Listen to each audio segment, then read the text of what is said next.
Hello and welcome to Pantheon Tea. This is your one-stop shop for all Webtoon related drama. I've added a little intro. This is where we'll dive into controversial Webtoon topics, controversial creators, controversial company themes, whatever's going on in the Webtoon world essentially. So if you have something juicy you want to discuss, leave a comment below and maybe link me the actual article. Sometimes y'all send me stuff and I'm like, where is this from? I can't find it. That would be really helpful. So the way the stream is going to work, we'll begin by discussing the topic that you came here from, clicking on the thumbnail, obviously, and then we'll have a brief Q&A where you can ask me any type of question that you want, and then we'll go into a shout out where I spotlight one of you guys. So just want to say thanks for the support. All right, so grab a snack, a drink, headphones, and whatever else you need as we dive into this crazy topic about why people are not reading your webtoon. So without further ado, let's go ahead and hit into the first stream. Oh, and hello, Elias. I don't think I've talked to you in forever. So glad you could be on the stream. And hello to everybody else. Obviously, a lot of you were already on for the pre-show, but I just want to say hello again so that when I edit this, at least y'all will get a shout out as well. So just remember that, of course, this stuff is my opinion. So, I mean, if you're upset about it, you're upset about it. But it's not the law of the land. So just keep that in mind.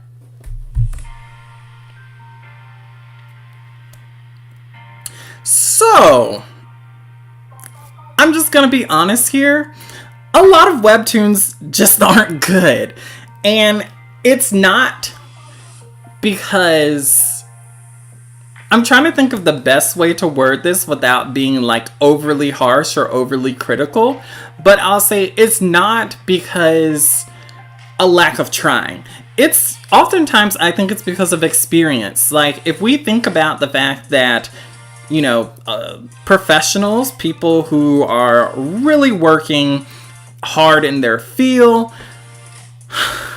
they take years to like hone their craft. And so a lot of times we see like creators jump on and I feel that they're just 100% in denial. They're like, I'm going to be the next great webtoon creator. And it's like, have you ever written a story? Have you written a fanfic? Have you written anything?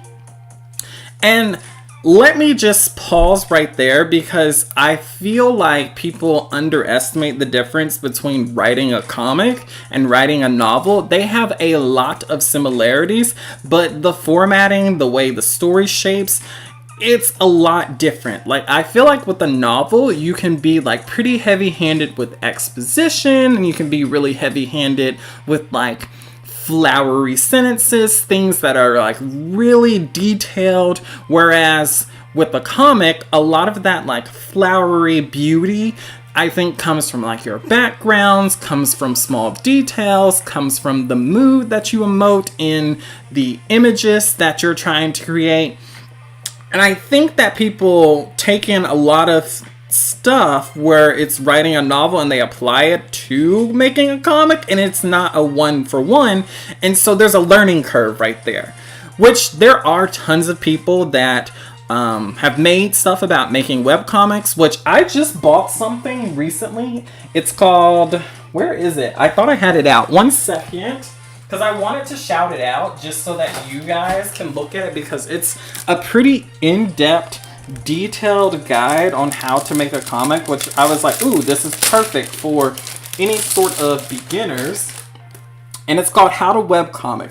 And so it's by a creator that does YouTube videos, which I'll link her videos down in the description after the stream. I forgot to do that, but definitely check it out. It goes into a lot of detail. But my point with this is so people will think like, oh, well, my story's linear, it makes sense and all of that stuff. I don't understand why people aren't reading it. It's because it's not formatted right. It's not a one-for-one. Oh, Delphi agrees. She says it's so different. It really is. It's really weird. And then we have people who are just starting their art journey. Like there are people who are masters in art that are like, I'm still improving. And so for people to think like, because their art looks relatively decent. Yes, the starfish. The starfish face. Yes, that is the book. I bought it. It's amazing. I've been reading it. I've been taking notes on it. It's so good. So back to art. There are people who are like way talented. Like people like Art Germ. People like, I can't think of his name. He's another really big artist. Anyway, they are so good. And then there's still talk about how they're improving, how they're testing things, trying different things out to keep improving. And so for people to be like, oh, my art style is good enough, it might not be. And it's just weird to me that people have this sense when it's like their very first story. Why? Why do we have this sense of my story's good because like I watched one YouTube video? When there's literally people with like English and literature degrees that are writing novels and stuff and can't get published. Oh, Lowell said, you need a team. Webtoons is too much for I'm going to assume one-man show. That's why a lot of Webtoons fail. I would agree with that. I do think that it's really hard because that was going to be another point that I was going to bring up. Writers and artists, so people who draw, I'm talking about those type of people. Those two fields in of themselves like could take you your whole lifetime to master. And so I feel like combining them can be really, really hard. And it makes it where it's double the work. So it's kind of like we need to push ourselves even more to be able to make this webcomic work. Because you have to learn so many things with the art. Because one, it's not just pretty art.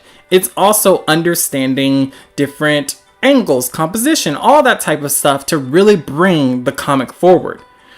Adagong said, I need to learn to draw humans because they are making up the bulk of my story ideas.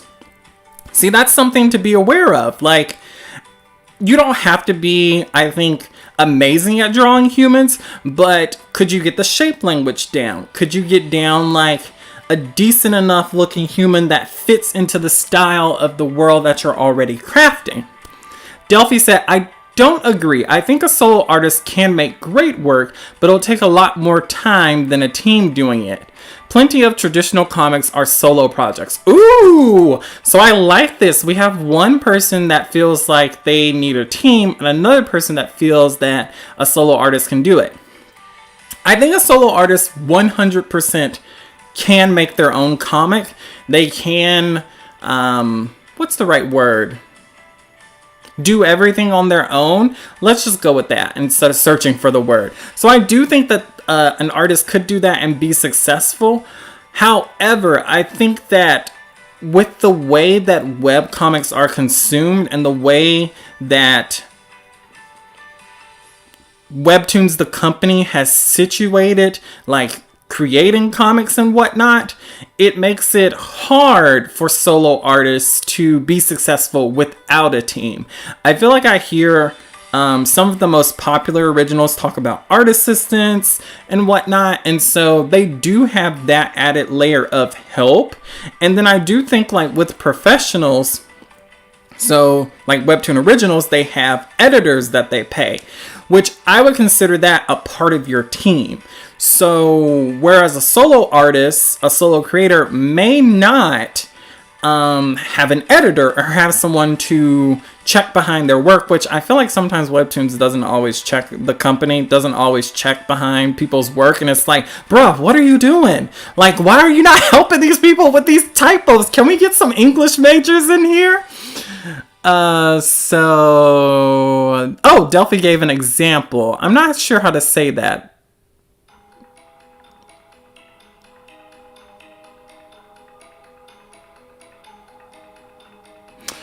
You said it's incredible. So the comic, they gave a suggestion of a comic and they said that it's incredible. So I'm not saying, for me, I don't think that a creator can't be successful. I think you could be a one-man show. There's so many people that like are naturally talented, that draw really fast, that are able to make comics and, you know, none of us can understand why. I kind of do lean toward Lowe's when they say that people need a team. And I think if you're doing your first comic, if you could have a team to help you, then you can learn more, which would help you to become a successful solo artist. So that brings me to, if you are struggling and you're like, I don't know if my comic is good, is this your first story? And to that, I would say, it's probably bad. Like, generally, if it's your first story, then it's probably not a good story. And there's nothing wrong with it being, good or bad or anything like that. I just think that if your story, you're working through your first story, you're going to see things that are revealing a lot about you as a writer. Like, you're coming into your writing style, you're coming into like how to push the story, what emotional paths you want to move forward with. I feel like there's so much that you can learn within your first story, and when you look back at it, you're like, man, this work could have been so much better if I had applied the things I know now. Adagong said, I'm a rather slow artist myself. Yes, so sometimes you're a little slow at making your craft. I feel like if you're okay with, being a one-man show, being a little slower, there's nothing wrong with that. Like, have fun with it. Be happy with what you create at the end of the day. Alvin Smith. Hello, Alvin. I don't think I've ever seen you on stream before. Said, Tsuko Momo, author, does everything on his own, but it takes him 2 months to finish a 30-page chapter. That's a long time. And I'll say for that author, if they're content with, it taking 2 months and their fan base is content with taking 2 months, which who knows, maybe they don't care about their fan base. And I don't mean it that way. I just mean maybe they care about just producing the highest quality work that they can, or producing the work at the pace that they feel will help them the most. Chaos Gremlin said, I think it depends on your goal. I agree with that. I think a goal is really important. When we had Jess on stream 2 months ago, when she gave her interview after she just completed her webcomic, shout out to Jess, the great. She was talking about how her personal goal was just to finish the story. It didn't matter what her subs were. It didn't matter what her likes were. That was her goal at the end of the day, and she got the most satisfaction from completing the story. Chaos Gremlin also said, do you want to be an original or do what you want? Yeah, I do think that that's important. That's where a lot of like self-evaluation comes in, because I feel like if you want to become an original, the originals have a very specific format for telling their stories, which isn't always necessarily a one-for-one, but I do think like some of the editing choices that they make, or some of the suggestions I've heard they give at like the Creator Summit, seems to be geared toward a certain way of telling stories that is engaging for their platform, which makes sense. They want people to be on their platform, so they want their originals to entice the people on their platform. So Chaos Gremlin said, and what do people consider popular? Yes, exactly. So popularity does fall into the category as well. Sometimes an outlier can appear where it doesn't matter what's going on, and they could be 100% successful without following any of the traditional norms of writing or storytelling. Elias said, should note, sometimes it's really not so much about skill, but rather that the story you're trying to tell or show. And it's just boring. Because if the webcomic for One Punch Man can do it, then I really agree with that. I think that, so if you have a good story and your art skills aren't there, we'll dive deeper into this. I didn't expect you guys to have so much to say on this first slide, but there we see examples of stories with lower quality art. I don't want to say it's bad, because I feel like obviously if the masses are consuming it and enjoying it, I would not say it's bad. I would say it's lower quality. So that's the reason I'm using that phrasing. So, like, Mob Psycho, One Punch Man, they had really engaging and really enticing stories for people. And so, if you look at the original art styles of those, they were a little lower quality, but people were able to ignore the art because they loved the story so much. And that's why I feel, this is a personal thing on my end, why the writing aspect of making your story is a lot more important. Because I feel like if you have a good story, you can really get away with the art being lower quality. I keep wanting to say bad.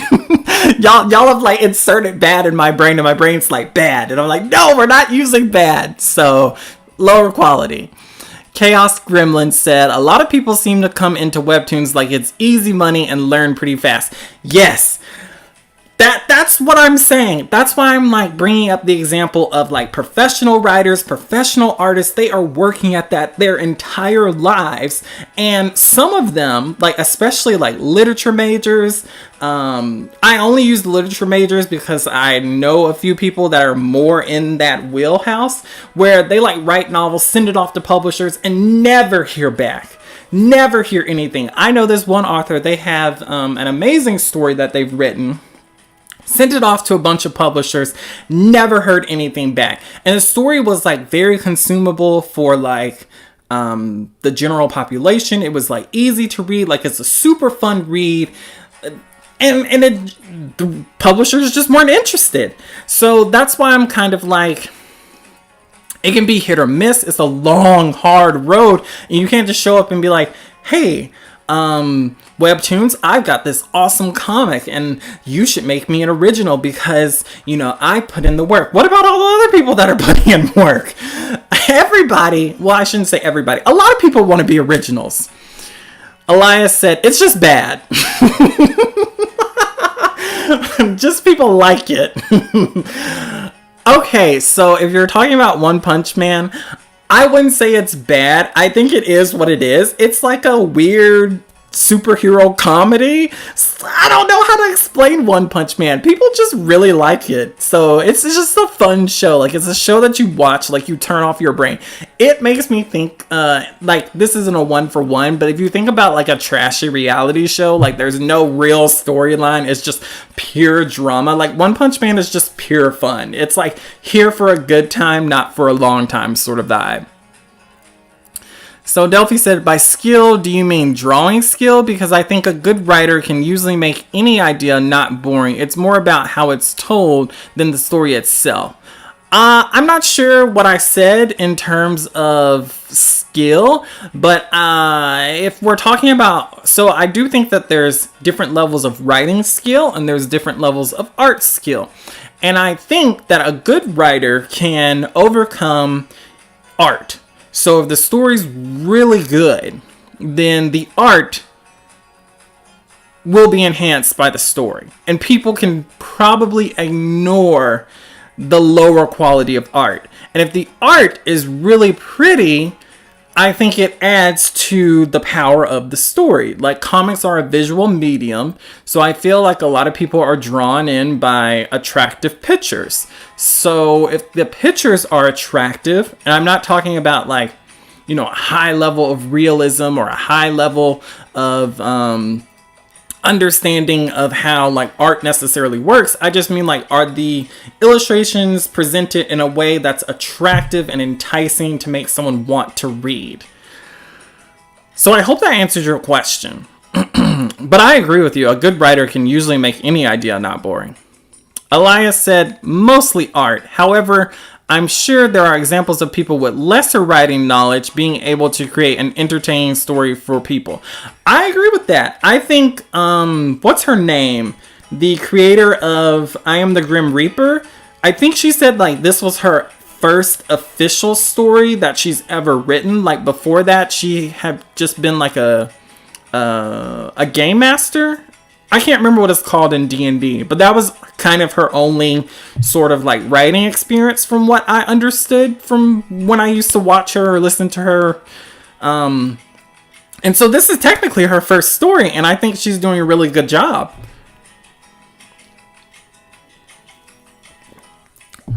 Elias said, sometimes it really do be luck too. We can't rule out luck. There are tons of instances where people, never written anything, decide to write a novel, and then like they get a movie deal. It is what it is. Sometimes, people have a really good experience and other people are working really hard to have that same experience. The art should still fit the story being told. Oh, sorry, I skipped a comment. Adagong said, I have no experience with One Punch Man. You should check out Adagong. Anybody here should definitely check out the original One Punch Man or Mob Psycho comics to see what the style looks like and how people liked it so much that it got revamped completely and is now like 2 really big animes. Oh, I like the One Punch Man, but the webcomic art is so bad. Yeah, it is. I was gonna say, Elias, I thought you were really into like all that super powers, superhero, power scaling type stuff. So I was kind of shocked when you were like, no. Adagong said, inappropriate elements in art like poor choice of color or confusing choice of environment could take readers out of the experience. That's something that I think people have to learn and be more involved with. Like, they really have to figure out, like, what's going on here? Like, are these good colors? Do they go together? Like, how am I emphasizing my panels? Or not emphasizing, enhancing my panels and really drawing attention to what I want it to draw attention to? Like, there's so much to learn. That's why I got this book. I was like, when I dipped my toe into making Webtoons, I was like, good grief, this is so much harder than I thought it would be. Like, angles, composition. I'm like, I've never drawn somebody jumping. Like, how do I do this? I need references. Like, all that stuff. It's a lot of work. Elias. Delphi said, I think a lot of people get into webcomics because they like to draw and underestimate writing experience. That's why so many webtoons are boring, even if the art is pretty. That is something that I think is really, really important. You can have a beautiful art style, but if your writing is lackluster, so like you don't even have the basic understanding, I feel like the art could probably carry it for a few episodes because people might be giving it a chance based on the visuals, but most people probably would leave by the end of episode 1. Lowe's said, having a good story is a must. Hands down, your art will complement the story. We will remember the story most of the time when we read. Delphi said the art can only carry the story for the first few chapters. That's what I just said! Me and Delphi, we have like the same brain right now. Elias said, I do like fighting spectacles. Yes, you do, sir.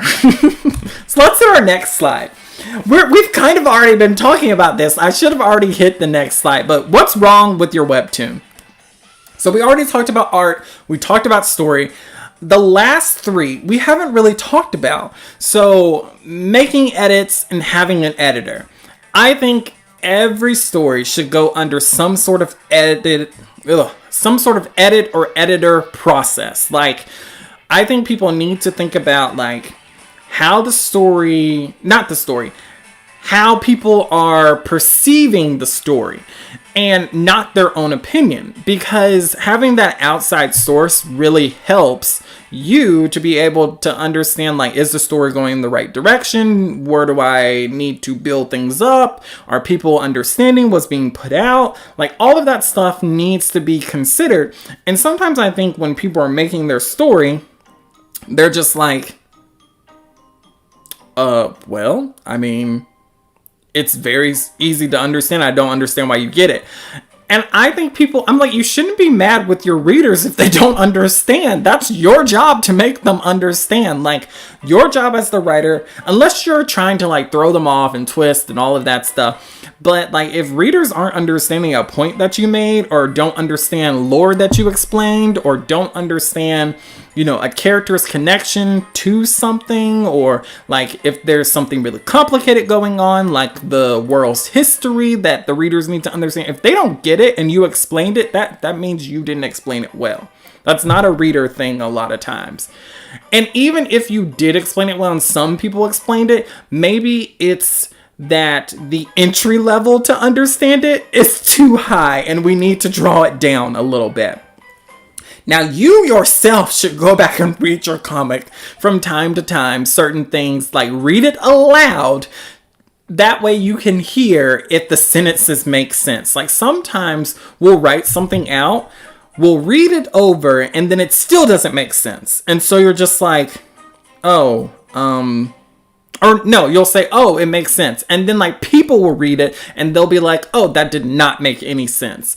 So it's good to kind of like take a break from it. And then when you come back to it, because I think sometimes our brain kind of like inserts what it's meant to say or what it's meant to mean. And then when we've looked at it over and over again, we haven't given ourselves a break to not understand what it's saying. And so take a step back, give it some breathing room, read it. If the edit needs to be made, make the edit. Let's see. Adagong said, the quality of your writing will be directly related to your understanding of human behavior. Oh, that's a quote from Bong Joon-ho. Yeah, I agree with that. I think that people need to understand how we as humans function to be able to really tell something that's very compelling. Elias said, learning to market yourself puts you above the crowd. Don't rely on Webtoons. The Webtoon company, they suck. Oh, Elias, yes. That's like leading us into the marketing discussion. Maybe I should come back and read that comic. Lois said, I have trouble with editors as they don't usually get what the writer and artist are trying to communicate in a panel. So, to answer that, I can totally see that and I can understand your viewpoint on that. Editors are a tool that you use to get an opinion that's not your own. So if you have multiple, I would say, if you ask one editor and they're like, yeah, that didn't make sense. And then you ask another person and they say, yeah, that didn't make sense. And then you ask another person and they say the same thing, then I would think that it's, it probably doesn't make sense. But if it's just one editor giving their opinion, you don't have to agree with an editor. Going back to the creator of I Am the Grim Reaper, she talked about how she would disagree with her editor sometime, and her and her editor were at odds, but she went forward with what she thought was best, and it ended up working out. And the editor it wasn't that the editor was wrong per se, it was just a different viewpoint. And I think people sometimes look at editors in like this black and white sense, where it's like, oh, if you don't say what I want you to say, then that means you're disagreeing with me and you're saying I'm wrong. No, they're just giving you an opinion on the story. Unless they directly come out and tell you like that was trash or that didn't make sense or something like that. A lot of times they're just kind of giving a viewpoint. So take a viewpoint as you would from anybody else. It's an opinion. So Delphi said, if you don't have an editor, having beta readers helps getting someone else's perspective. One, yes. If you don't like editors, get beta readers. I really like the beta reader idea. I feel like that can be hard per se, and especially like you might be worried about a lot of things, but just find some people you can trust that can be good beta readers for you, and look up how to like actually run like a beta reader group, or how to really help your beta readers to focus on the points that you want them to focus on so that you can improve the story. Alvin Smith said, Webtoon editors allow anything under the sun. So this is probably, okay, now we're talking about Webtoon editors. This might be a little more controversial than I intended to be, but sometimes I feel like Webtoon editors don't do anything. Like, I feel like they just get paid sometimes, because I see so many grammar errors and stuff, and I'm not good at grammar. Like, I'm okay at it, but I feel like for me to notice it, it has to be really bad, because usually my brain will try to like interpret what it's trying to say. So I'm just like, bro, what are you doing? So I really wonder like what the editors are doing, because I they might have like be overwhelmed or whatever. They might have like 30 cases. But I'm also like, bruh, they're just giving you one episode a week. Read it, take some notes down, and email it to them. Like, hey, dude, like, you need a comma here. You need a period here. Can you add an exclamation point? Like, just some basic grammar stuff. Get me some English majors in there that are like in college, pay them or have them volunteer their time at Webtoons and have them read the comics if y'all don't want to read them. Okay? Like, I don't know what else to tell you. Because to me, if like the basics are bad in the comic, we don't need to dive too deep into stuff. There is this one YouTuber, I forget what her name is, but she would say like she cannot read a story if the grammar's bad. It doesn't matter like how amazing the story is. Like the whole time in her mind, she'll be like correcting it, which takes her out of the story, which I feel like it's maybe a little harder to notice in Webtoons because it's such short sentences, but the dialogue and the, I don't know what to call them, my mind's going blank, but like where it's giving information that's like lore based or like, you know, background description based or something like that. Like all of that flows, and if the flow is off, it's probably a grammar error. Anagong said, where could we find editors? So for Webtoons, this is kind of hard because I know a few Webtoon editors, like just from stalking people. I'm just going to call it what it is. And and the thing about it is, I don't know what type of editor you're looking for. Like, are you looking for like a really professional editor? Are you looking for an editor for Webtoons? Are you looking for an editor to just help improve your story? Because to me, I feel like going the beta reader route would be a little more beneficial. Get like a couple of people to read your story and just offer opinions on like different topics or questions that you give them. So like you could write out an episode. Let's say like your episode is about, you know, a character losing their home. You could have like your beta readers read it, and then one of your questions could be, could you tell that my character felt sad when their home burnt down? And if your beta readers are like, heck no, I just thought she left, or I just thought that she wanted to get out of there, she was happy that it burned down, then you know you didn't convey the right thing. So definitely look into beta readers, that might help. As far as editors, I'll have to do research on it. Now, marketing. Oh my good grief. Marketing is like the bane of my existence with any creator. It drives me crazy. So, oh, Lowe's said the Fiverr app. Lowe's, do they have Webtoon editors on Fiverr? I know they have like novel editors on there. I would be really interested to know if that's on there. I'll have to look into that. I'll look it up myself if you don't know. So going back to Elias' comment earlier, he said, learning marketing yourself puts you above the crowd. Don't rely on the Webtoon company. They suck. Marketing is probably like the best thing you can learn in any creative field. Whether you're an artist, a writer, a sculptor, anything in the creative field, learning to market yourself will help you in general. So I personally think that if you can become a person that understands why you're telling your story, and then come up with ways to engage audiences that are looking to read your story, then that will be helpful. And this is where I fall into learning what your target audience is. So it drives me crazy just a little bit when I ask somebody, like they're like, oh, you know, my target audience is everyone.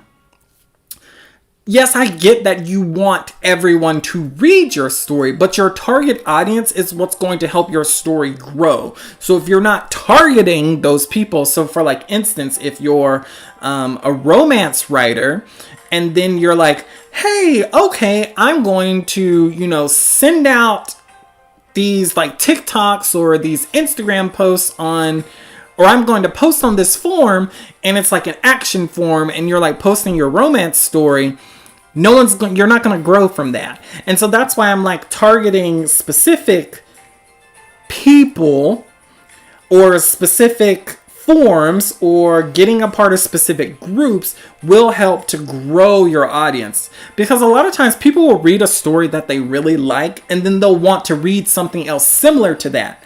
So like for instance, if you love vampires, you're like, okay, well, I want to read another vampire story. And then the next thing you know, you see somebody who's like advertising a new vampire story, then you're all in for it.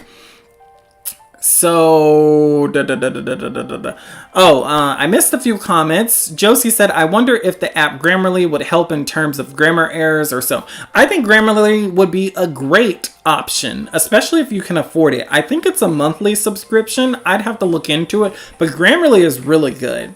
My sister uses it. Elias said, I got Hobbyish and Chainsaw beta reading the thing I'm working on. Yes, I forced them. Ooh, Elias, what are you working on? I need details. I didn't know you were making anything. That sounds really cool. Oh, Lowe's, is this in reference to the Fiverr thing? I think so. Lowe's said that you can find a Webtoon editor on Fiverr. That's what I'm assuming. Chaos Gremlin said, marketing is half the battle. Honestly, I would say marketing is like 80% of the battle, because like it's kind of insane how so the company I work for right now, in our marketing department, I'm looking at how much money they spend on marketing right now, and I'm just like, oh man, this is a lot of money. And like people were telling me, oh no, that's not a lot. And I'm like, wait, when does it become a lot? Because like we're getting up into the millions. And they're like, yeah, but we're getting so much revenue in return for this marketing. And you just think about like they're doing banners, cups, pins, like all this like merchandise. They're like having like convention speakers and special speakers and like all of this stuff just to like get more awareness about the company I work at. And so I'm like, marketing is a lot. It's kind of a beast that will really drive things. And if you get one, I wouldn't say one thing, but a few things to go viral, I feel like that would really help to boost stuff for you. Alvin Smith said, I want to apply as a Webtoon editor. Qualifications: read over thousands of manga, and I knew Attack on Titan would be a hit when it was published. Okay, now give me money.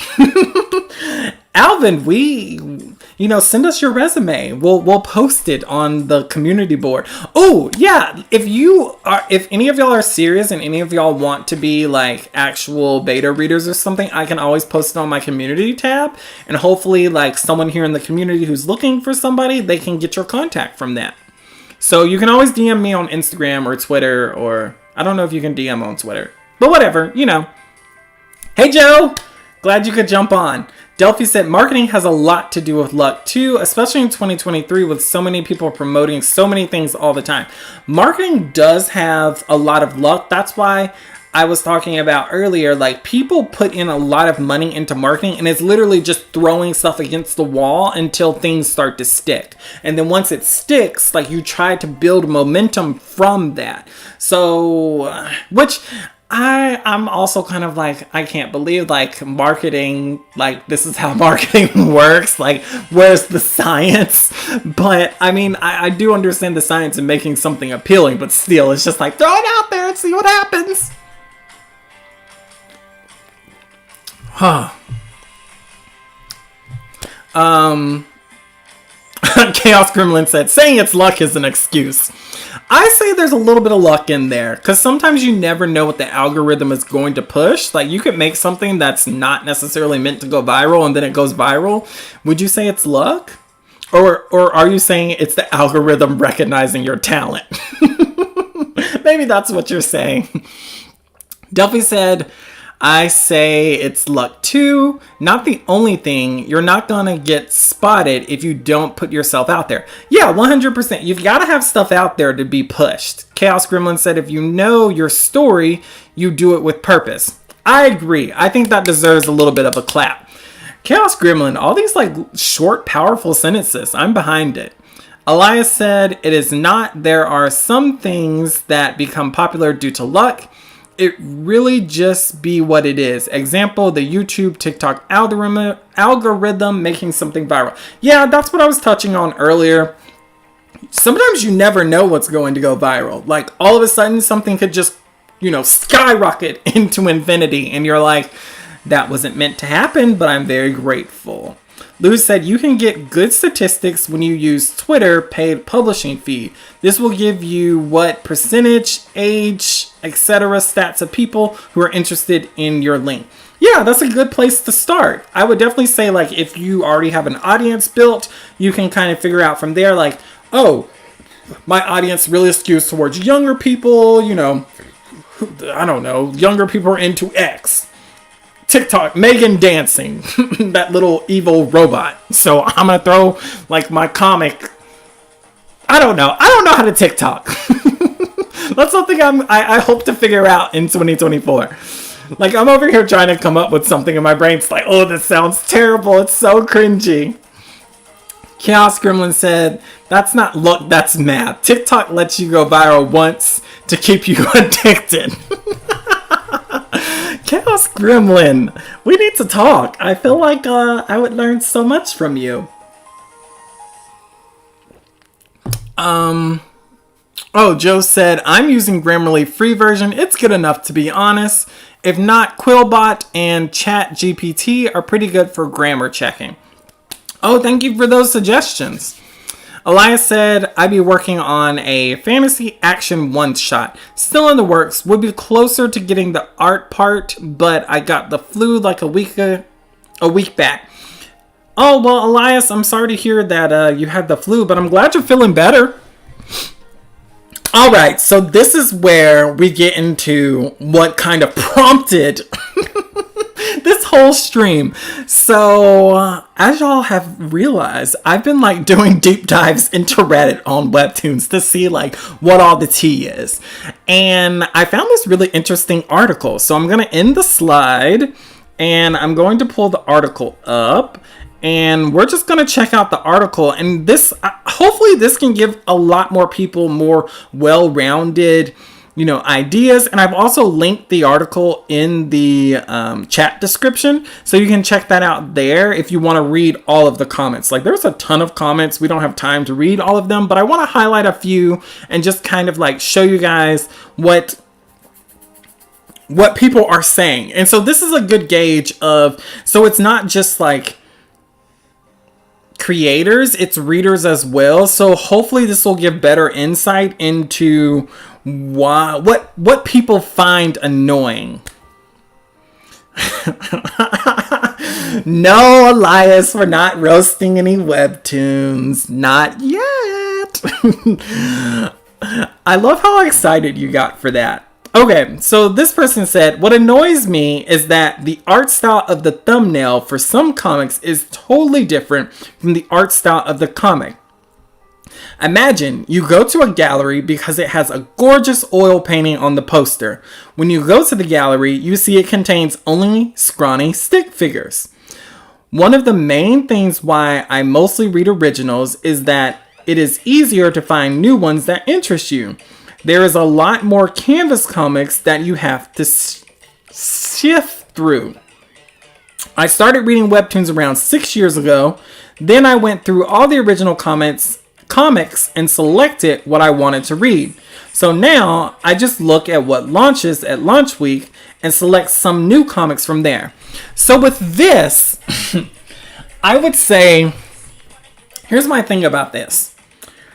I completely understand what they're saying about the art style. I don't know why people necessarily do this because I feel like it sets expectations too high sometimes. Like if you got a professional to do, like let's say, I'm trying to think of an artist that's like pretty popular. Oh, like Sakimi-chan. Let's say you got like Sakimi-chan to like commission your character. And so that's your thumbnail. And so anybody who's interested or really likes that style is going to click on it. And then when they see like your style that's of a lower quality, that would immediately probably turn them off before they even like read the first page. So it's like a deceptive ploy, which I understand people are trying to like do different things to kind of like sneakily, like, I don't want to say trick, but grab readers into their story. But I feel like doing an illustration yourself to the best of your ability within the style that you're going with in the comic is what'll help it the most.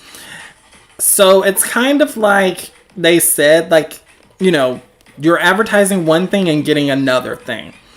Now, the thing about the originals thing, this falls into my issue with Canvas from the other stream when I was talking about how Webtoons really needs to add like lists or hashtags or something so that people can actually go through Canvas much easier.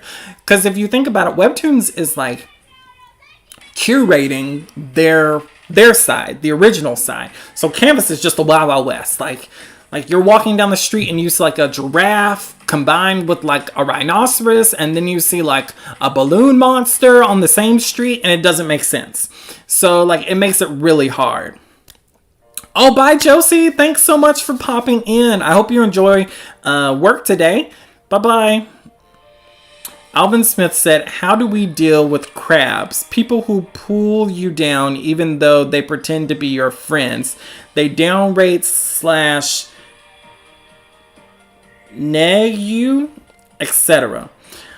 I would say people who aren't like trying to be supportive of you or aren't trying to like uplift you as a creator, then just don't deal with them. Like, they're not worth it at all.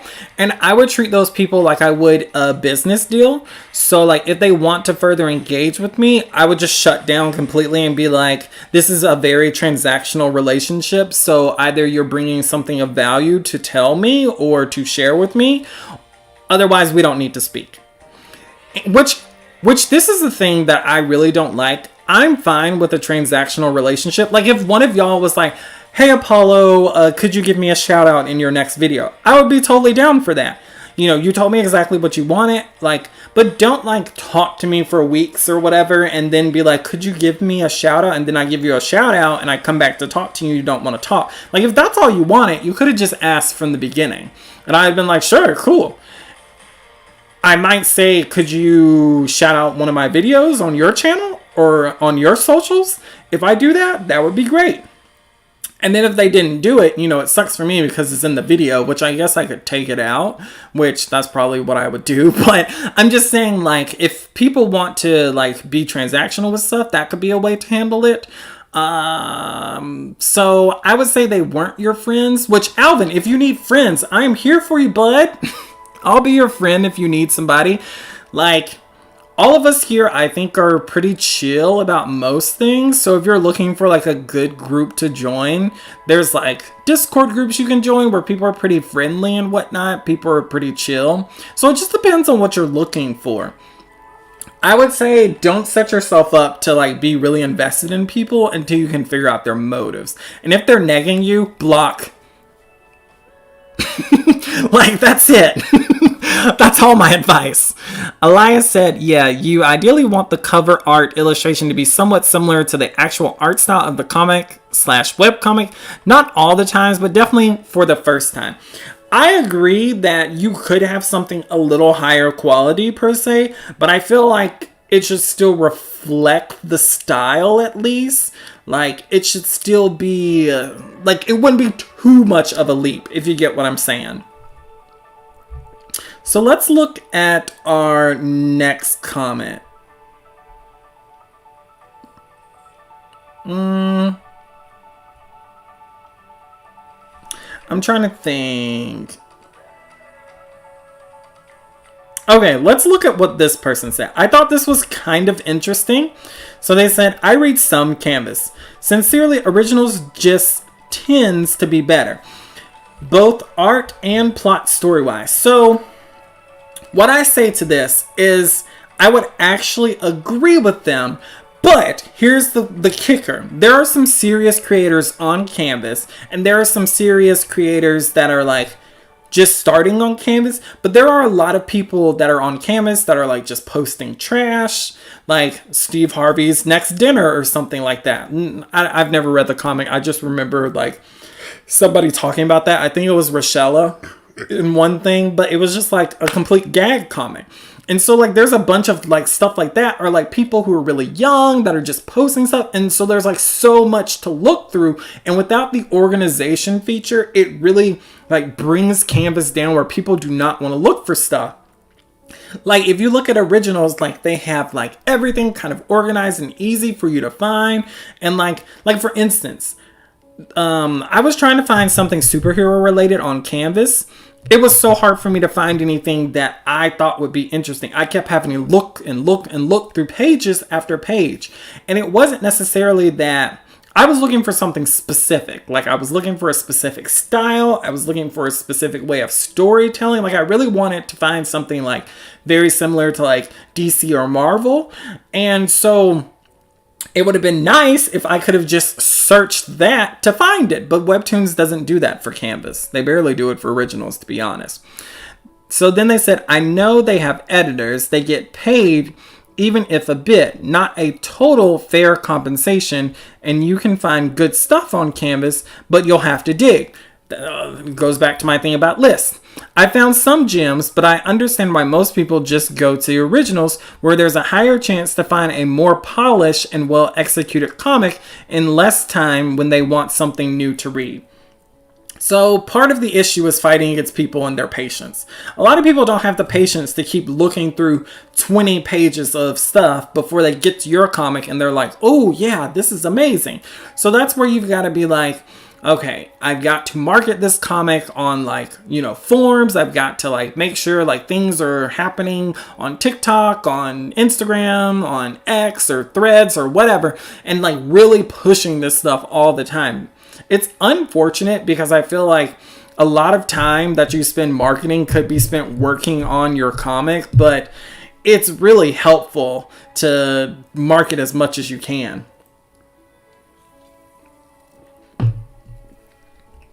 So then they go on to talk about Canvas.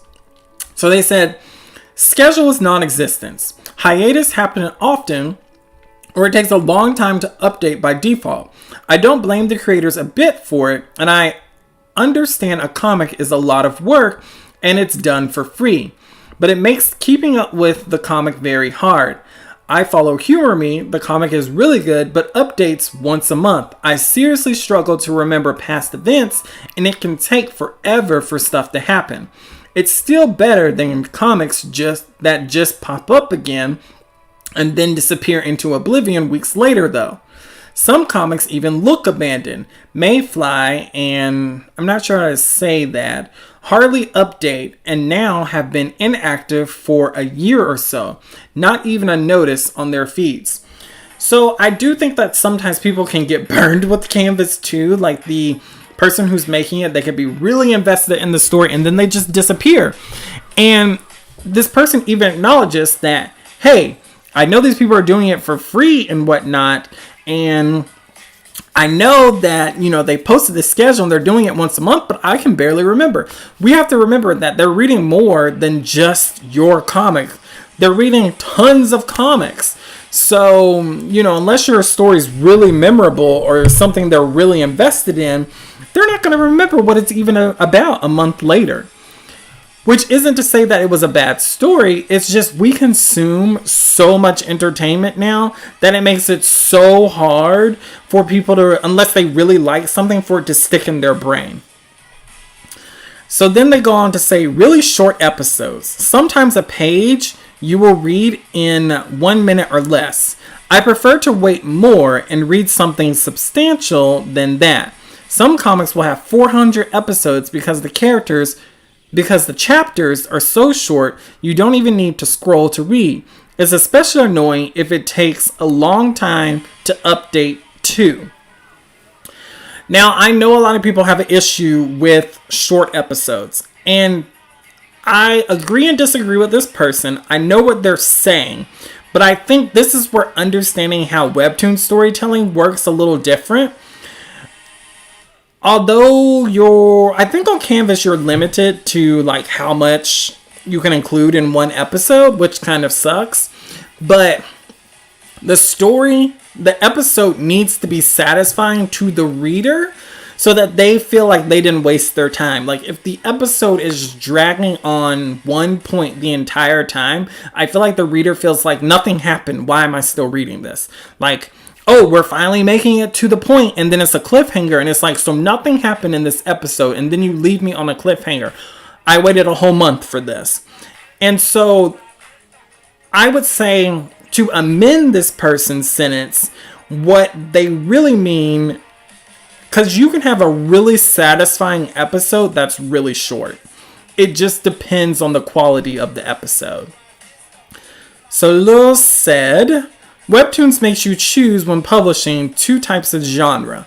That makes it impossible to find what you want because most comics are more oriented towards only one genre. Yeah, I don't know why Webtoons... Some of the stuff Webtoons does is kind of bizarre to me. Like forcing 2 genres. I get that a lot of things can be cross-genre. But if you want something to just be one genre, like... If you just want it to be historical, okay. What's the problem? Honestly, though, Los, I really feel like hashtags, reading list, and some sort of like maybe even more genres would help to organize the list a little better. Chaos Gremlin said, I've done page format webcomics and Webtoons, and Webtoon readers expect so much, it's terrible for creators. I do think that they expect too much. I think Webtoons as the company expects too much from their original creators. That weekly schedule is brutal. And looking at like mangaka, like the Hunter x Hunter creator and like the Berserk creator and all of those people, I feel like they are destroying their bodies from like working on comics. And I'm just like, So Webtoons is setting the standard for what the reader should expect. Like if the standard that Webtoons set was, you'll get this comic every other week, then that would be the standard. And people, they might complain, but people would adjust. But since it's on this weekly thing, it really hyper pushes it on creators. So I wish that Webtoons would give more autonomy to creators in the sense, like I've never read a contract, so I'm just assuming. Because I know like a lot of it's probably like livelihood and all of that stuff. But like if the wage was better for creators to be able to do like 2 episodes a month and still make a livable wage. I feel like they should make more than a livable wage. But you get what I'm saying. Then that would be so much more acceptable. And like the standards for readers would be different. And I feel like you could rotate things. Like, oh, this, on the first week of every month, it's a Lore Olympus, will be released. And then the next week, what's another big Webtoon? I'm trying to think of big Webtoons. Age Matters ended. I'll use that though. And then the next week, Age Matters. And, a bunch of, like, they would alternate weeks. So, like, it's still people getting a bunch of fresh stuff, but it's just not so hard on the creator. And then if the creator wanted to do weekly, they could. But we saw like with Lily Dust for Midnight Popular, she's like, oh, I've moved to 3. You'll be getting 3 episodes a month, not 4. Because it's hard. It's really hard. Let's see. Chaos Gremlin said, oh no, I already read that. Luz said, plus everybody always chooses romance as either their first or second genre type.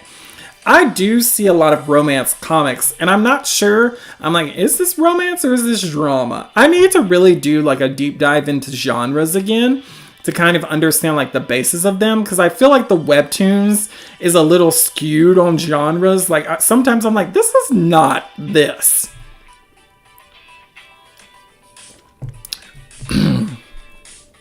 Delphi said, the genres are so general though. Even if I'm looking for romance, there are so many types of romance that it's impossible to search on campus. Yes, that's what I'm saying. That's why I'm like, if they would add like if they would have romance and then they have subgenres like high school romance, adult romance, slow burn romance, whatever, whatever it's popular that people like to read, then that would help people to find what they're looking for. Like, that's really the biggest issue, I feel like, in general with the Webtoon company. Alvin Smith said, Webtoon authors, mangakas keep dying. The expected lifespan for comic artists is around 50 years old.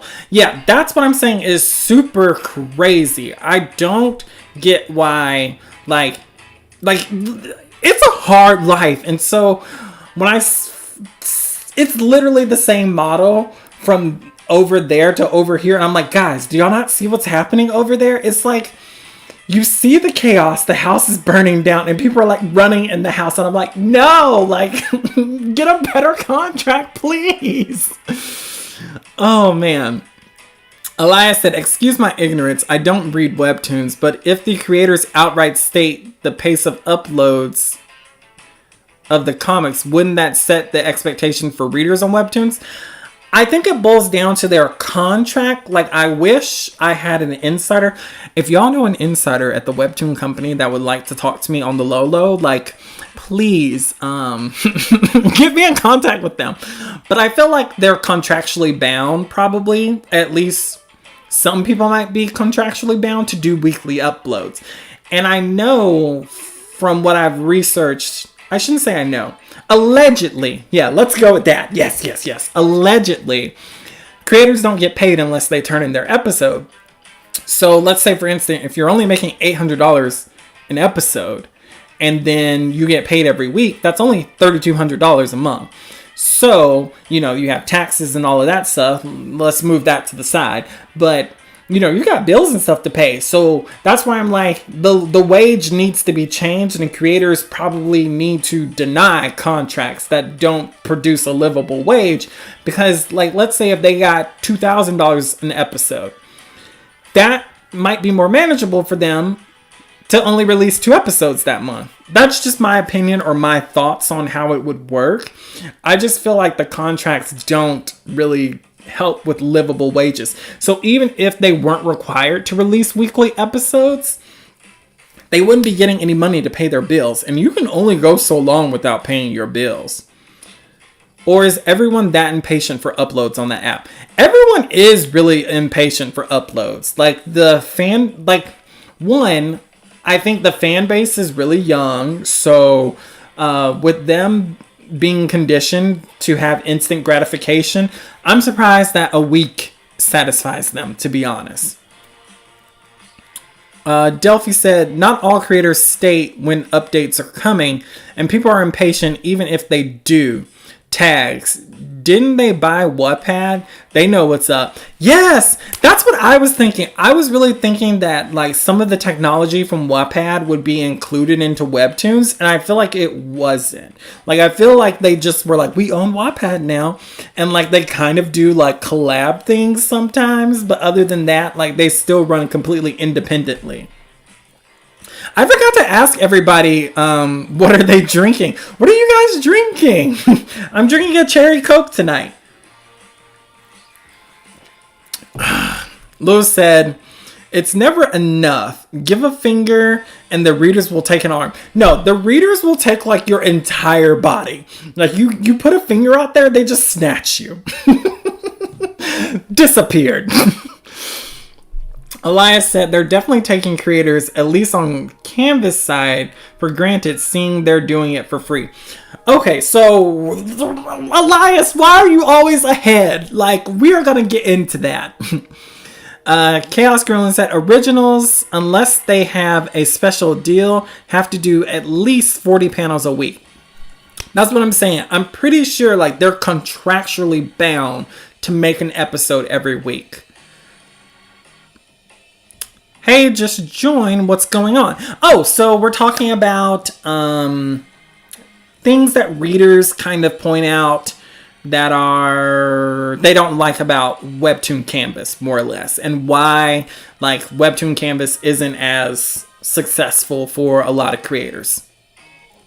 Water! What is with y'all? Drinking water. I don't understand. So Chaos Gremlin, I'm from the South. In the United States. I don't know where you're from. But like when you say iced tea, are we talking like does it have sugar in it or is it just like plain tea?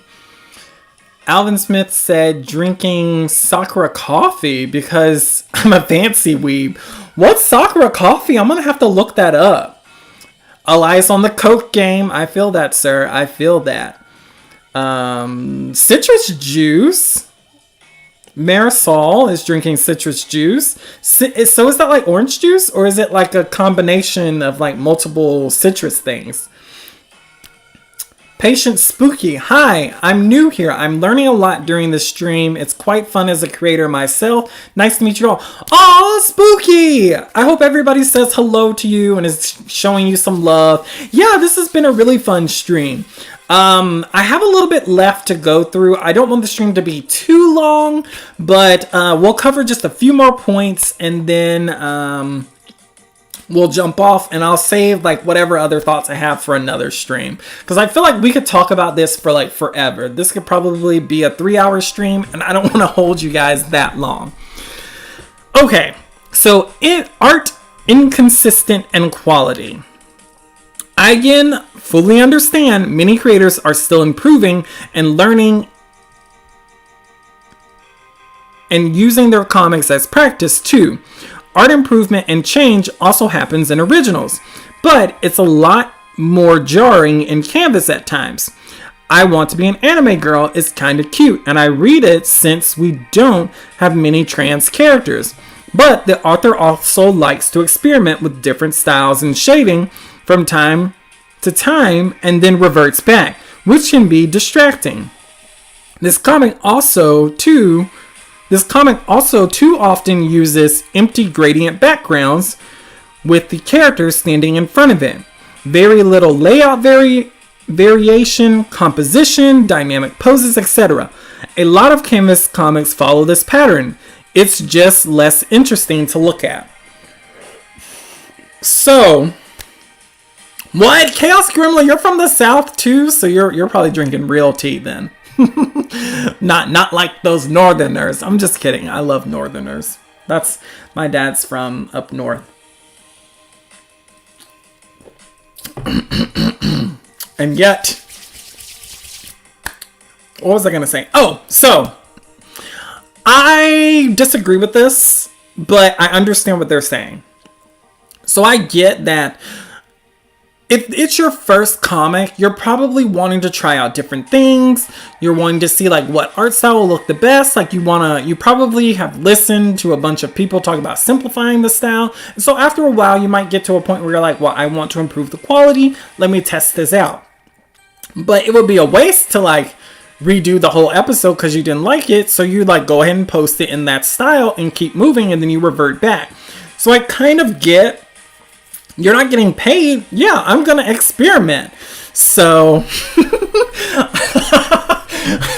Elias, listen, we know how you Jersey folk are. I think you're from Jersey, if I remember right. Yep. Yeah, I'm like deep South. Oh, man. What was I thinking? Oh, yeah. So I don't necessarily see an issue with that. I feel like if the story is good enough, like having episodes in different art styles isn't that big a deal. It can be a little disorienting, especially if you like really shift the style. But as far as like shading differently and stuff like that, I feel like it could really help you as an artist. So that's more beneficial for you. Now, what they're saying about the layout variation, the composition, the dynamic poses, that's something that a new creator probably isn't going to know very well. So it's going to take a lot of work for them to be able to figure out like what makes panels interesting. So right now they're just trying to tell the story. And I'll say for me, when originally I was going to release Frostbite, I was working on so much of it, and I realized a lot of the panels were just like floating head syndrome. Like there was literally action being had through the dialogue, but because like I didn't really know how to draw X thing or know how to make something from a particular angle, it was really difficult. So eventually I ended up shelving it because I was like, I'm just not ready to do something that's this insane. So I can get what they're saying, that it can be boring to look at because it's a visual medium. So like if you're not on your game, then it's not going to look right to people. Oh, Alvin said, we need categories for LGBTQ. Trans tag, Yaoi, BL, and Yuri, GL. Or, yeah. I want to read those kinds of stories sometimes, but unless the title have BL or GL, I can't find them. It is really weird because I see that so much on Webtoons, the BL or GL in the thumbnail, that you would think Webtoons would be like, oh yeah, people are doing this a lot. We should make that a tag. Because it's not like they're taking those stories down or anything. The stories are on the site. So it does make that, again, something that's really hard to search for. Adagong said, I want to be a cute anime girl. I have to check that out. Maybe it's cute. Oh, Jersey folk. No. I've always wanted to visit Jersey. Is that where Coney Island is? I think it is. Like, you hear about it so much, like certain landmarks in the US, and you're like, I need to visit that so I can see what it's like. Adagon said, it's honestly weird how LGBTQ creators have to put BL or GL on their comic thumbnails, which takes up space. Yeah, that's like prime marketing real estate right there. And it's like, I've got to put this here. So it is weird. Again, I don't know what Webtoons is doing sometimes. Maybe, I have no clue. It's a little deranged. Okay, and so this last comment that they made, they said, creators deciding to reboot. Sometimes more than once. Countdown to countdown. Oh, well, these are just stories.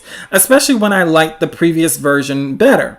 I dropped Crushed for this reason, and I really don't like the new version of Middle Child Syndrome by the same author. I loved the first one. That being said, they're just naming a bunch of stuff. Like, I really did not want to be like shouting out all of these people that they dislike, but anyway, that being said, Countdown to Countdown did improve a whole lot, art and story-wise, but they changed platforms and the comic format is inconvenient to be read on a phone. I again get why creators do that.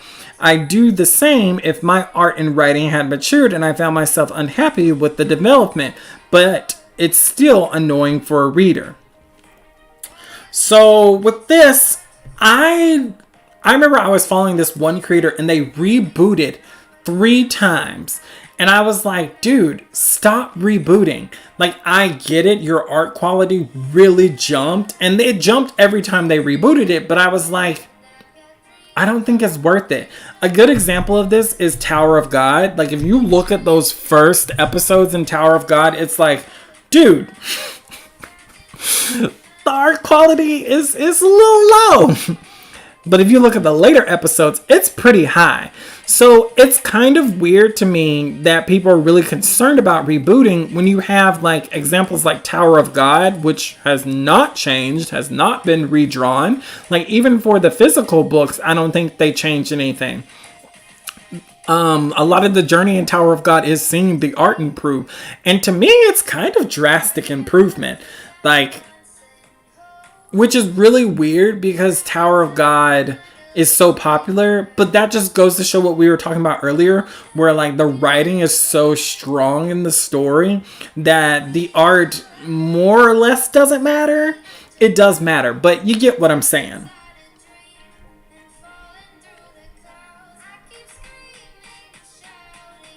I'm just going to call you Spooky going forward. Spooky said, usually to solve the floating head syndrome, I study manga and movies and see how they frame scenes. That's really good advice. You'll have to DM me your comic on Instagram. I'd be excited to check it out. Elias said, only reason you want to come to Jersey is the food, Atlantic City, and some tourist traps. I don't know if I could survive in Atlantic City. I feel like I would immediately be robbed. I would leave like Jersey with nothing. Okay, we'll read one more comment. Okay, this one. They said, I don't know how to explain this, but here I go. Awkward dialogue. I think it happens more frequently on Canvas, like the dialogue feels unrealistic and choppy. It ruins the whole mood, in my opinion. Also, to be honest, I always enjoy Canvas stories more in general. Not quite sure why. Maybe since there are more comics on Canvas, thus more variety. So yeah, I feel like dialogue is something, again, that you learn. Like, it's not something that you're really going to be probably good at, especially if you're not a social person.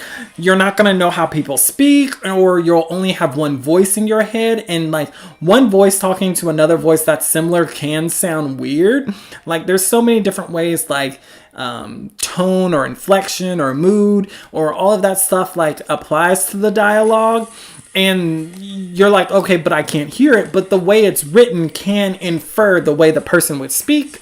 I think in one of the interviews I did with Jess, she talked about how like one of her characters, when she would write out his dialogue, sometimes she would notice that, oh, he would not say all this because he doesn't speak a lot. Like, he's not very wordy. So all of his sentences would be short, like very quick, rapid answers. And then like another one of them, the character, she might be very descriptive. So like she might really go into detail about what's happening, really explain like all of the like ins and outs of whatever topic she's talking about, and it could just be a simple question, and that's how you can really establish like a variety in the dialogue. I didn't really mean for this to turn into a dialogue thing, but just pointing that out.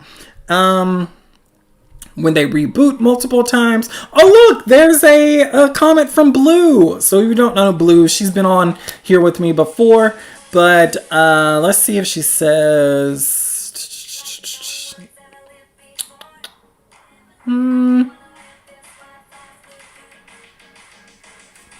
she doesn't necessarily say anything that she dislikes. She says, I guess certain tropes, but that's a personal preference. So this person said inconsistent updates, one-page updates, lack of quality art.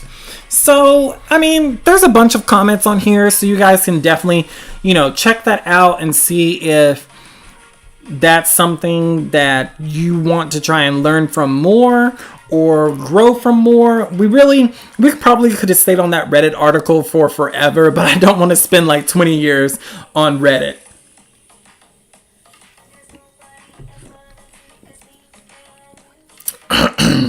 Oh, okay, good, Elias. Good. Well, sign me up for Atlantic City. I'm on the way.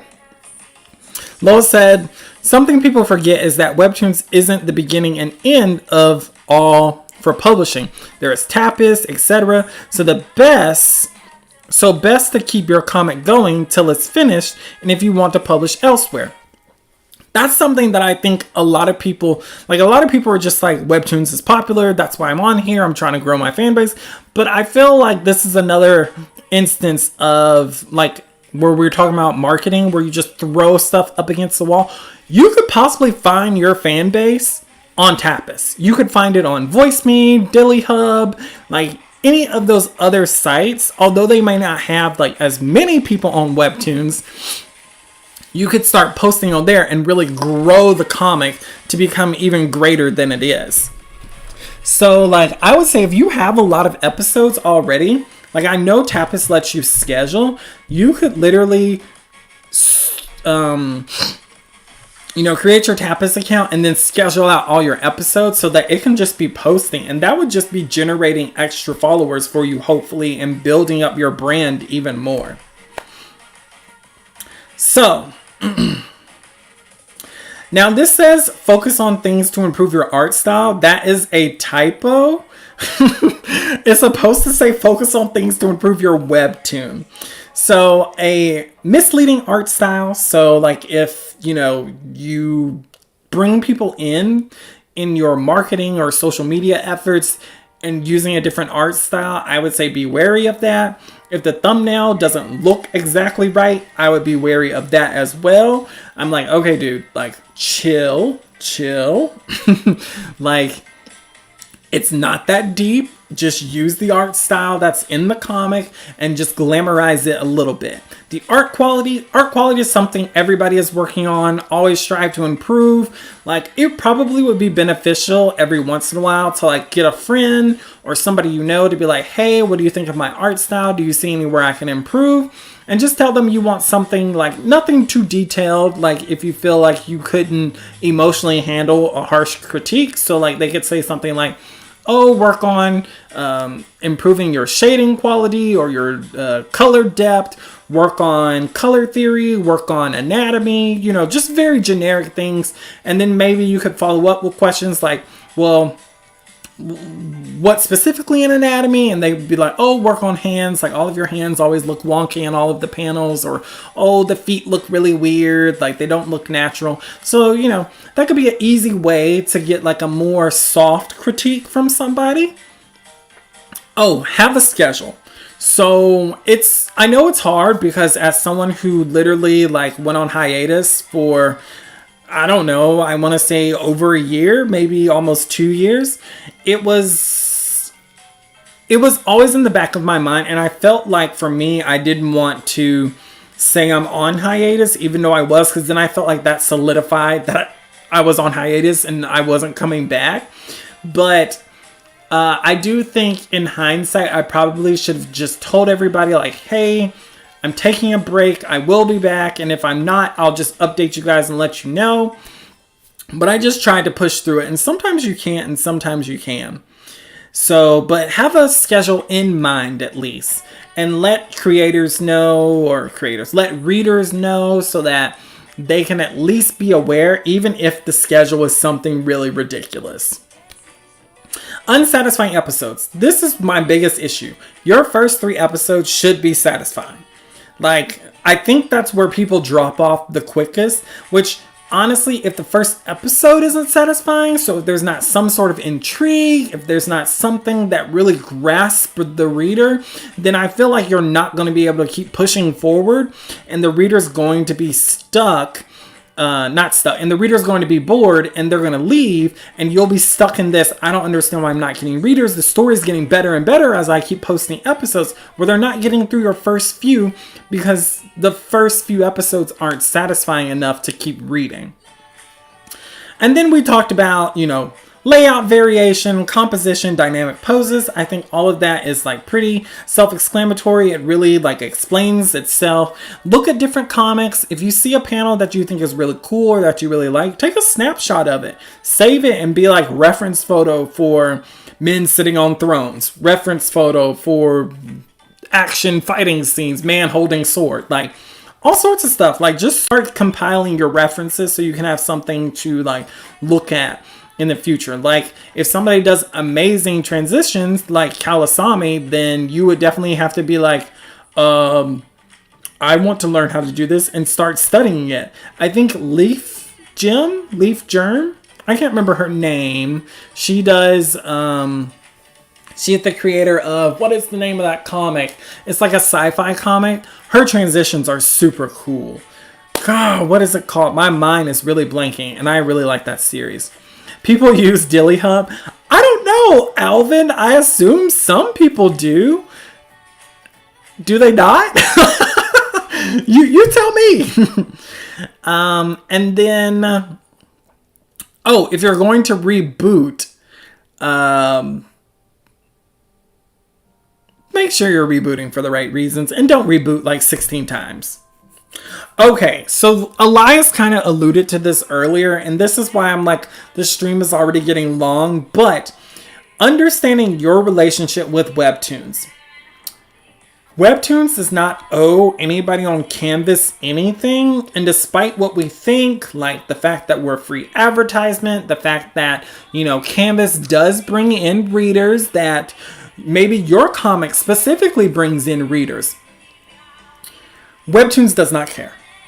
Or I should say, Webtoons cares to a reasonable degree, but not enough that they care about the impacts that Canvas is doing anything enough to garner changing. And so when people complain and they compare themselves to originals, Webtoons has made it clear they're not treating Canvas like how they treat originals.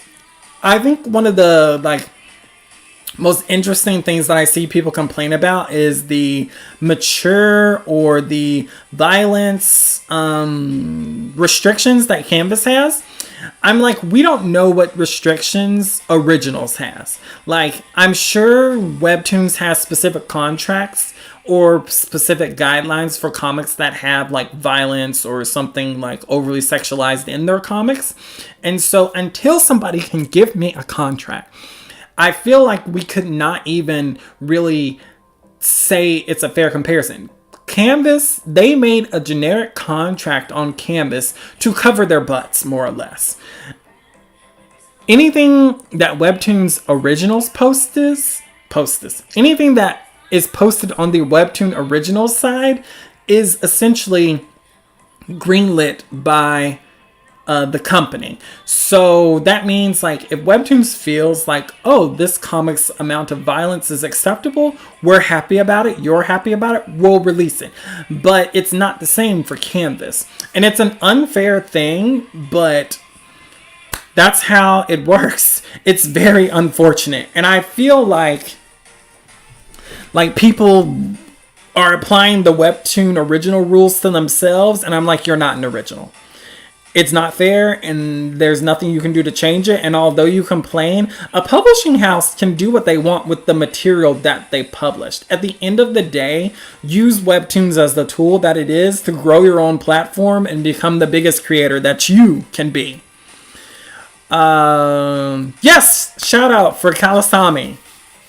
Adagong said Webtoons is still a business at the end of the day. Yep. So unless you're benefiting them in some sort of way other than what you're already doing by posting on their site, they don't care. And I mean that in like you can agree to disagree with me on that. I'm just talking about from a business side of things. In my opinion, Webtoons is just like we could care less. And it sucks. Alvin Smith said, I was just kidding, but I did think Dilly Hub has a good format. I just thought there wasn't much growth and that it would die within a year. I'm glad it's still around.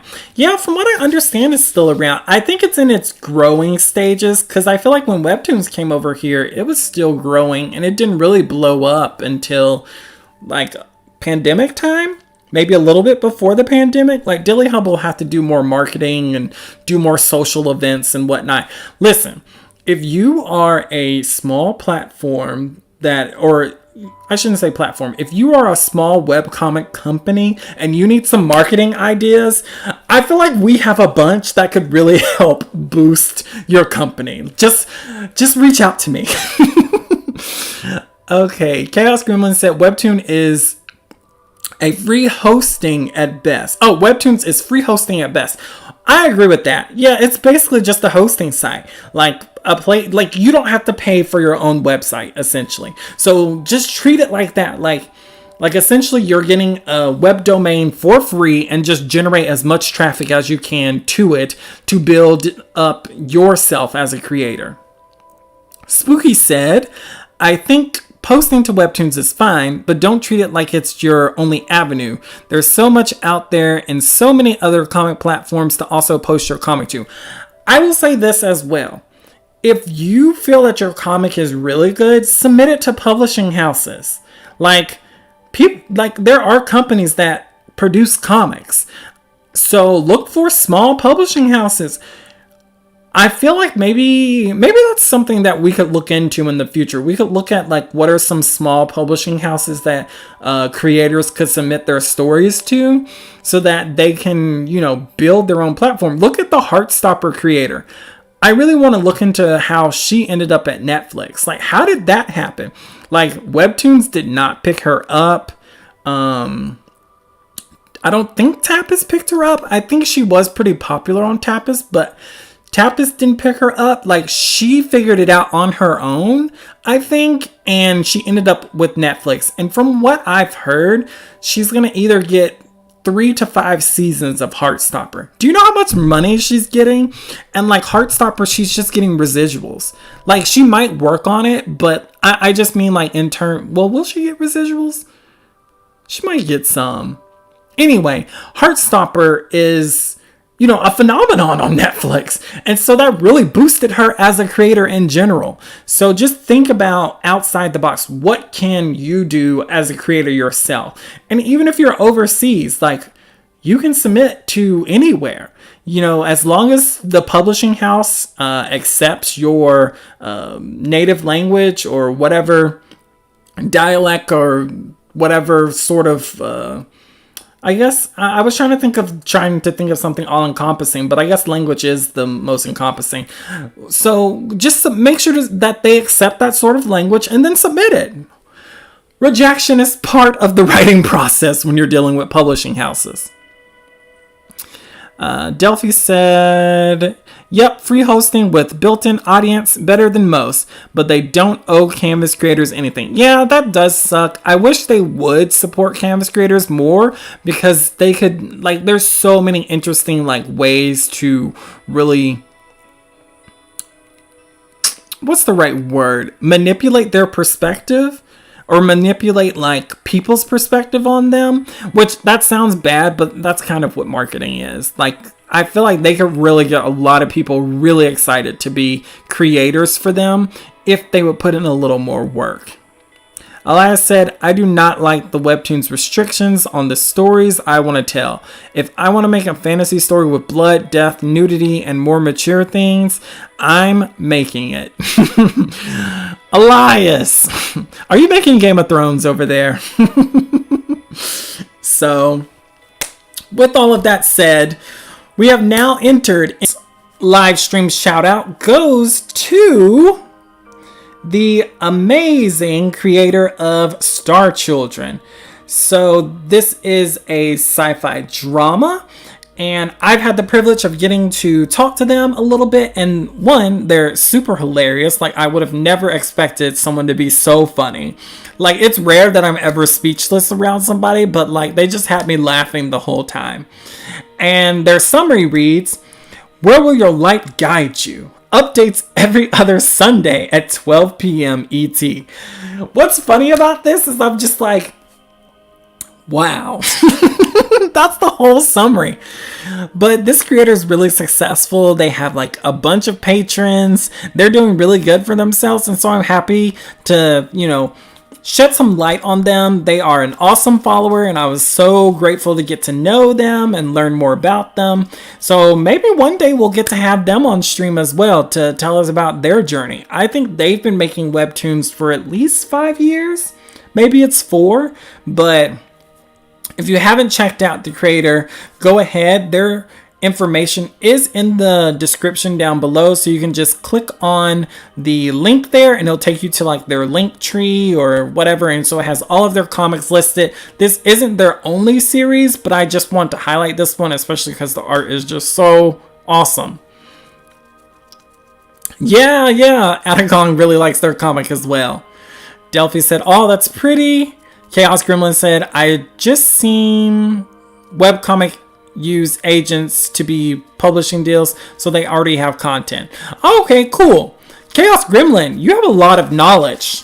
We might need to have you on stream to explain to us the ins and outs of the publishing world a little bit. I think that would be really cool.